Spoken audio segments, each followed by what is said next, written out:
जो आने वाला वक्त ही बताएगा। जी, बड़ी महत्वपूर्ण बिंदु उठाए आपने। इस बीच हमारे साथ वरिष्ठ पत्रकार सुशील दुबे जी भी जुड़ गए हैं। आपका भी स्वागत है सर। कुछ बिंदु आए हैं दिनेश जी के द्वारा और कुछ जिगर भाई के द्वारा आए हैं। विंडिक्टिवनेस तो पॉलिटिक्स में है। अमित शाह की टोन थोड़ी सी नरम नजर आ रही है। अभी कुछ हफ्ते पहले तक वो 400 सीट जीतने का वादा कर रहे थे कि बीजेपी 400 लाएगी। अभी कल एक मीटिंग भी थी, वो 300 पे आ गए हैं। अभी वो खिसक के 100 सीट नीचे ऑलरेडी अपने आप ही उन्होंने कर दिया। पता नहीं क्या उनके मन में चल रहा है, वो ही जानेंगे। दूसरी बात ये है कि जगन रेड्डी भी बहुत बड़े किंग हैं। वो भी निरंकुशता की सीमा पार कर जाते हैं बहुत बार वहां पर। टीएमसी ममता भी वही करती हैं। और गोवा ने तो एक नया प्रतिमान स्थापित कर दिया है। केजरीवाल ने 11 भाषाओं में पोस्टर लगवाए थे, मोदी हटाओ देश बचाओ। गोवा से पुलिस स्टेशन ने केजरीवाल को समन इशू किए हैं कि आपने ये यहाँ पर पोस्टर कैसे लगाए और आपके खिलाफ ये मुकदमा दायर किया जाएगा। आप 27 तारीख को गोवा के पुलिस स्टेशन में आकर हाजिरी लगाइए और समन्स का जवाब दीजिए। इस मामले में सुशील जी, मेरी एक विपक्ष के मुख्य नेता से बातचीत होती है प्राइवेट में। मैंने कहा वो लोग हर बात के ऊपर आपको समन भेजते हैं, डेफेमेशन का सूट दायर कर देते हैं, आप क्यों नहीं करते? तो एक शब्द उन्होंने कहा, मुझे भी पसंद आया। कहता है हम उनके लेवल पर नहीं गिर सकते, ये राजनीति है। राजनीति में छोटा मोटा नोक झोंक चलती रहती है, रोज की है। फिर एक एग्जाम्पल दिया गया मुझे। कहता है अभी एक शख्स ने कह दिया कि ये गठबंधन नहीं है, ठग बंधन है। अनुराग ठाकुर, नाम बता देता हूं। कहता है अभी भी हम कोर्ट में जा सकते हैं कि उन्होंने हमें ठग कहा है। हम ठग नहीं है, तुम प्रूव करो कि हम ठग हैं, तो डेफेमेशन तो बनता है। बोलते लेकिन राजनीति है, राजनीति में हल्का फुल्का संवाद रहता है, लेकिन आप उसको इतना सीरियसली ले लोगे कि मोदी हटाओ देश बचाओ अगर आपने पोस्टर लगा दिया गोवा के अंदर, कोंकणी के अंदर, तो आप उसको समन दे देंगे। मुझे लगता है कि कुछ निरंकुशता अपनी सीमाएं पार कर रही है। सुशील जी, आप तो बहुत वरिष्ठ हैं, आपने तो राजनीतिक पार्टी भी देखी, आप पत्रकारिता के भी भीष्म पितामह रहे हैं। मैं आपके विचार जानना चाहूंगा इस बारे में। दिनेश जी और जिगर जी का स्वागत है, लेकिन बड़ी विनम्रता से दिनेश जी, मैं भीष्म पितामह शब्द को वापस लेना चाहूंगा आपके माध्यम से। मैं पत्रकारिता का भीष्म पितामह बिल्कुल नहीं हूं। मैंने कल ही कलम पकड़ी है और जो कुछ सीखता हूं आपके चैनल से सीखता हूं। ये आप इस शब्द को कृपा करके वापस ले लें। भीष्म पितामह शब्द बहुत बड़ा शब्द होता है, और जब सामने इतने बड़े बड़े लोग नहीं सम्मान, वो सम्मान दीजिए जो मुझे स्वीकार हो, मुझे मेरे मान की। एक बार क्या हुआ, हमें किसी फार्म पर दस्तखत करने से, दिनेश जी, मेयर के हम उस समय शहर अध्यक्ष थे, आज से 25 साल पहले की बात है, किसी पार्टी के, तो मुझे फार्म पे दस्तखत करने से नाम उसके सिंबल पर अधिकार था। तो किसी बड़े नेता ने हमको पेन दिया कि वो टिकट कुछ और तमाम चीजें थी पॉलिटिकल कारण से, तो उन्होंने टिकट दिया। मैंने अपना पेन निकाला, मैं पायलट पेन रखता हूँ काले रंग का, मतलब काली उसका, तो उन्होंने सोने का पेन निकाला, सोने का, लिटरली बड़ा पेन, महंगा, टोटल सोने का, ऊपर से नीचे तक सोने का, और मुझको दिया कि लो से दस्तखत करो। जब मैंने दस्तखत कर दिए तो मेरे जेब में लगा दिया। मैंने कहा साहब, अब उनका क्या नाम लूट कर दिया। मैंने कहा साहब, ये पेन मैं क्या करूंगा, इस पेन से मैं लिख ही नहीं पाऊंगा, मैं पढ़ ही नहीं पाऊंगा, ये पेन मेरे दिमाग में हमेशा बैठा रहेगा, या तो मैं इसको लाकर डाल दूंगा जाके, बेचूंगा है नहीं क्योंकि आपने दिया है, अंगूठी बनवाऊंगा नहीं। तो कृपया करके पेन जहां पर आपकी जेब में शोभा देता है, मेरी जेब में पायलट ही शोभा देता है। ऐसा जिद हो गई, लेकिन उनको मैंने वापस करके माने, अंत में वो तमाम चीजें हैं। तो ये भीष्म पितामह शब्द मेरे दिमाग में बैठ जाएगा तो मैं आपके जनरल में बोल ही नहीं पाऊंगा। उसने कहा कि आपको राजनीति का भी अनुभव है अंदर रहकर, और पत्रकारिता का भी अनुभव है, तो ये ऐसे अनुभव बहुत कम मिलते हैं लोगों के अंदर। अब आपको एक बधाई दे दूं इस बात के लिए कि आजादी के अमृत काल में 3 प्रधानमंत्री के डीएनए वाले शख्स को अभी बंगला खाली कर रहा है। 2 घंटे में बंगला खाली हो जाएगा जी, हो रहा है। ये ट्रक जा रहे हैं, ट्रक जा रहे हैं, बंगला खाली हो रहा है। तो ये आजादी का अमृत काल की पॉजिटिव राजनीति में, मोदी जी द्वारा बनाई पॉजिटिव राजनीति में। एक बार इंदिरा जी का बंगला खाली हो रहा था दिनेश बोरा जी, तो चंद्रशेखर जी नाराज हो गए थे सिस्टम पे कि गलत बात है, ऐसा नहीं होना चाहिए। राजीव गांधी ने यूएनओ में अटल जी को भेजा था प्रतिनिधि बना के। राजीव गांधी ने घुटने का ऑपरेशन कराने के लिए बाकायदा देश की तरफ से अटल जी ने उसको कई बार बोला भी है। ऐसे 1000 उदाहरण होंगे, 1 लाख उदाहरण होंगे ये देश वो देश है जहां पर गुलाम नबी आजाद बिना पद के 3 साल से बंगले में रहते हैं, शायद अभी भी है या खाली हो गया जो नहीं पता, खाली अभी नहीं कराया गया, खाली नहीं। अडवाणी जी स्वर्गीय होने के बाद चिराग पासवान के पिताजी रामविलास पासवान सालों साल और देखिए 1 घंटे में निर्णय होता है, 1 घंटे में लोकसभा सचिवालय जाता है और 1 घंटे में आदेश हो जाता है और महीना भर शायद नहीं हुआ और वो देखिए बंगला खाली हो गया। ये चीजें हम जो अभी भाई साहब जिगर भाई कह रहे थे, दिनेश जी कह रहे, मैं सुन रहा था। ये देश की जनता अंधी लूली बहरी है क्या? वो नहीं देखती कि मिर्जापुर से फूलन देवी चुनाव जीत जाती है और कर्नाटक प्रदेश से दिल्ली से हार जाते मनमोहन सिंह, देश का वर्ष का पढ़ा लिखा आदमी। दोषी कौन है? हम आप दोषी हैं। कितनी बड़ी घटना इस देश की राजनीति में हो जाती है। आप सब लोगों ने वो चुनाव वो देखे होंगे, वक्त देखा होगा दिनेश गौड़ा जी, जिसमें नारे लगते थे गली गली में शोर है, इंदिरा गांधी चोर है, लेकिन व्यक्तिगत नारे नहीं होते थे। वो खा गई बिजली पी गई तेल, ये देखो जनता दल का खेल है, जो भी जिसकी भी पार्टी के लिए राजा नहीं फकीर है, देश की तकदीर है, फिर लगता था राजा नहीं बवासीर है, देश की राजा नहीं फकीर है, देश की बवासीर है। ये नारे लगते थे लेकिन असहमति नहीं होती थी। लोकतंत्र के पॉलिटिकल नारे पॉलिटिकल सिस्टम के होते थे और लोग समझते भी थे उस चीज को। दिनेश जी आपको ये भी याद होगा कि उस जमाने में लोग नाम से नहीं जाने जाते थे।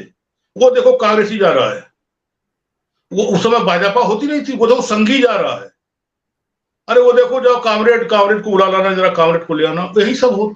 ये लोग जीते थे जिस पार्टी में, मरते भी उसी पार्टी। तो अब तो झंडा डालने की पत्ते खत्म हो गई। कौन झंडा डाले? अब तो झंडा की जगह पर कहो आदमी जो नेता पर्सनल है उसका झंडा डाल देंगे। अब तो मरते दम आपके चमचे बन के मरेंगे। पार्टी का मतलब कहाँ रह गया है? ये सोच ने आज स्थिति ये कर दी है दिनेश जी कि अभी आजादी के 75वें अमृतकाल पर हमारे देश के प्रधानमंत्री, डिजाइनर प्रधानमंत्री ने लाल किले से 82 मिनट भाषण दिया था। और आप सबको मालूम होगा, वो आपके उस पर वीडियो होगा, देश में 12-13 प्रधानमंत्री तो हुए हैं, जवाहर नेहरू जी से लेके और ये मोदी जी तक। 82 मिनट में सर क्या पता इस बार लाल किला चेंज हो जाए। राजपथ कर्तव्य पथ बना है तो हो सकता है लाल किला मुगलों की जागीर है, शायद वो भी चेंज हो जाए इस बार। प्रधानमंत्री जी ने अपने भाषण 86 मिनट के भाषण में आकर 5 मिनट इन लोगों का नाम ले रहे थे, नेहरू जी से लेके अटल जी तक का, तो क्या बिगड़ जाता, क्या चला जाता। उन्होंने नाम लिया अम्बेडकर का, नाम लिया वो किसी और का, अरे पता नहीं 2-3 नाम लिए थे, 3 नाम लिए थे। आप बताओ देश के प्रधानमंत्री ने कुछ तो किया है?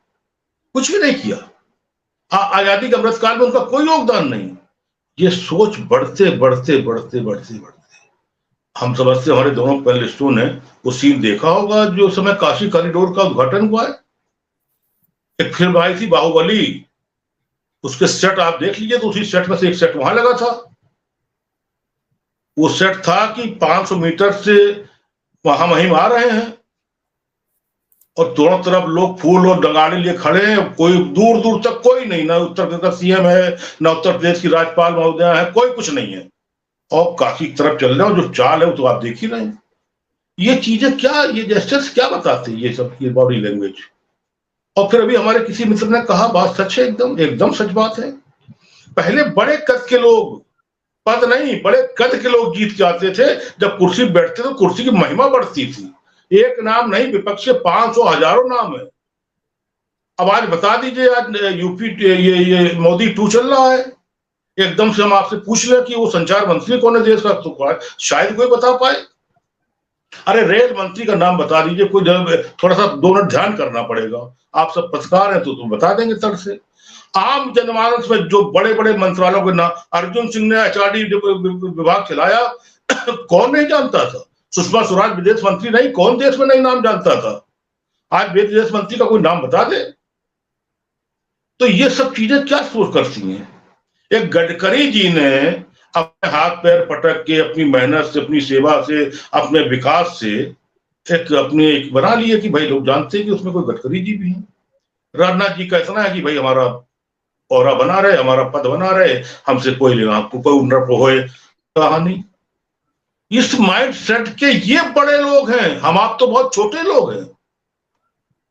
इस सिस्टम को जब चूर किया जाएगा, और फिर सबसे बड़ी बात क्या है, देश की जुडिशरी और देश का सबसे प्रमुख स्तंभ मीडिया, जहां पर अर्नब गोस्वामी और सुदर्शन चौहान ऐसे चिल्लू चाट हो जाए, वहां पर बहुत बड़ी चीजें बन जाती है। और फिर इसका दोषी कौन है दिनेश जी? 10 साल मनमोहन सिंह और यूपीओ 1 में तो रहे 2 टाइम। उनके पास भी सूचना विभाग था, देश के वो सारे वो थे, वो तो अपना नवजीवन और नेशनल हेराल्ड तक खो दिए, कौमी खबरें तक खो दिए, कौमी आवाज तक जी। तो आप उसको दोष क्यों दे रहे हैं? आप ये काम कर सकते थे। मैं आपको 25 साल पहले की घटना बता दूं बिना नाम लिए, जो अभी आपने एक बात कही, विपक्ष नेता से बात होती है। बोरा जी गुजरात का बहुत बड़ा नेता, जिसके नीचे मोदी जी कभी करते थे, तो उन्होंने कहा था, एक दंगे में साफ साफ नाम आ गया था। अमित शाह भी कहीं ना कहीं से क्वेश्चन मार्क में थे, सवालों घेरे में थे, और मोदी जी भी सवालों घेरे में थे। अगर उस समय पर कांग्रेस चाहती तो आज वही स्थिति होती जो स्थिति ये लोग कर रहे हैं। लेकिन हम व्हाइट कॉलर हैं। अब जो नारा इंदिरा जी का चला था, या जो नारे उस समय वाजपेयी का चला था, आज वो नारा आ गया, ये कांग्रेस की विधवा। यहां तक नारा पहुंचा, सार्वजनिक मंच से कहा जाता है एक ही कौम के लोग गद्दार क्यों होते हैं, देश के गद्दारों गोली मारो सालों को, ये भी तो ये। लेकिन अब आप जब कुछ नहीं करोगे, हाथ पे हाथ धरे बैठे रहोगे, खाली अब आप तय ही नहीं कर पाओगे कि आप मोहब्बत की दुकान बांटोगे, पूरे देश में घूम घूम के मोहब्बत बिखराओगे, या आप मानहानि का दावा भी करोगे। आपकी तो सरकारें हैं। वही नहीं हो रहा है। क्यों नहीं हो रहा है? किसने रोका है? अरे भाई कोर्ट, आप कोर्ट जाइए, तो नहीं कर रहे तो भुगतिए ना। अभी तो क्या है, 13-14 मुकदमे हैं राहुल गांधी के ऊपर, इसके डिफेमेशन और ये मानहानि के। एक तो अभी शायद दिल्ली में देशद्रोह का लगा दिया, जो विदेश में उन्होंने वो डायलॉगबाजी की है। 14 में मोदी ने भी डायलॉगबाजी की थी कि देश रहने लायक नहीं रह गया है उस पर। तो जब आप कुछ करोगे ही नहीं, आप यही तय कर पाओगे कि आपको चिंतक बनना है, कि आपको साधु बनना है, कि आपको हीर राजा बनना है, मोहब्बत करो वो बेचनी है, कि आप ये क्यों नहीं कहते हो कि मुझे प्रधानमंत्री बनना है? जी। आप जब प्रधानमंत्री बनने के दरवाजे करीब खड़े थे, तब आप उछल उछल के भाग रहे थे, नहीं मुझे अम्मा मेरी, मुझे चंद खिलौना चाहिए। क्या ये तरीका? आप 3 प्रधानमंत्री के डीएनए के हो। शेर के बच्चे को शिकार नहीं सिखाया जाता है। और फिर भाई साहब, जिगर साहब, 407 सीटें लाने का सपना ये कभी पूरा नहीं हो सकता है किसी का। 407 सीटें थी राजू जी के पास। तो जब राजू जी के डीएनए का लड़का आदमी राजघाट पे आप आंदोलन करते हैं अपने भैया के लिए, वो राहुल जी के लिए, अब तो वहां पर चुना हुआ अध्यक्ष खड़गे जी हैं, 60 साल की अनुभव वाले, वहां पर नेतृत्व करती हैं प्रियंका गांधी। क्या है प्रियंका गांधी? क्या है प्रियंका गांधी? सभासद भी तो नहीं है, शादी हो चुकी है, प्रियंका गांधी बांटना है, वो नेतृत्व करेंगी उस मंच पर जहां पर खड़गे जी बैठे होंगे। आप मैसेज क्या दे रहे हो समाज को? कांग्रेस क्या मैसेज दे रही है? 7 गुट है कांग्रेस में, माफ करिएगा बोरा जी, 7 गुट है, और 1 गुट वो है सातों में जो तनखैया है विपक्ष का, जिसको हर महीने नकदी मिलती है और सुविधा मिलती है। वरना गुलाम नबी आजाद बोलते नहीं टीवी पे बैठ के, अभी जो इंटरव्यू दिया है, 50 साल की पॉलिटिक्स में गुलाम नबी आजाद जी को क्या नहीं मालूम होगा? काहे असम के मुख्यमंत्री को लोगों ने बाहर जाने दिया? काहे वहां पर उसको गुलाम नबी आजाद को बाहर जाने दिया? ये कद आप छोटे से बड़े कद को तब पाओगे जब बड़े लोग आपके साथ होंगे। जी सर। जी वो सर, लोग जो जी जी जी जी सर, मैं दूसरे चक्र में आता हूँ, थोड़ा सा फिर छोटा रखेंगे, थोड़ा समय की बात। जी जी जी जी नहीं तो हम तो तुरंत रुक जाते हैं, आपने काम रुक गए तुरंत देखिए। हाँ धन्यवाद सर। मैं दिनेश जी के पास आता हूँ। दिनेश जी, मेरी 2 दिन पहले एक सत्ताधीश से, एक पदाधिकारी हैं कर्नाटक के, उनसे बात हुई मेरी। मैंने कहा सुना आजकल तो आप कवालियों के प्रोग्राम में जा रहे हैं, पसमानदा मुसलमानों को पसंद करने के लिए सूफी दरगाहों पे जाएंगे, वहां पे कवालियां सुनने के लिए जाएंगे, प्रोग्राम्स हो रहे हैं। तो बोलता है दिखावा तो करना पड़ता है। मैंने कहा भैया आपने सीटें तो इतनी सारी डिक्लेयर कर दी, 189 वहां डिक्लेयर कर दी, कर्नाटक में दूसरी भी लिस्ट तुम्हारी सामने आ गई है, तुमने मुसलमान को टिकट तो दिया नहीं। कहता देंगे भी नहीं। देखो ब्लंटनेस देखो। मैंने कहा अच्छा एक बात बताओ, मैंने मान लिया, लेकिन आज कर्नाटक में सिख भी काफी हैं, उनकी भी अच्छी खासी आबादी है, क्योंकि कॉस्मोपॉलिटन है ना बैंगलोर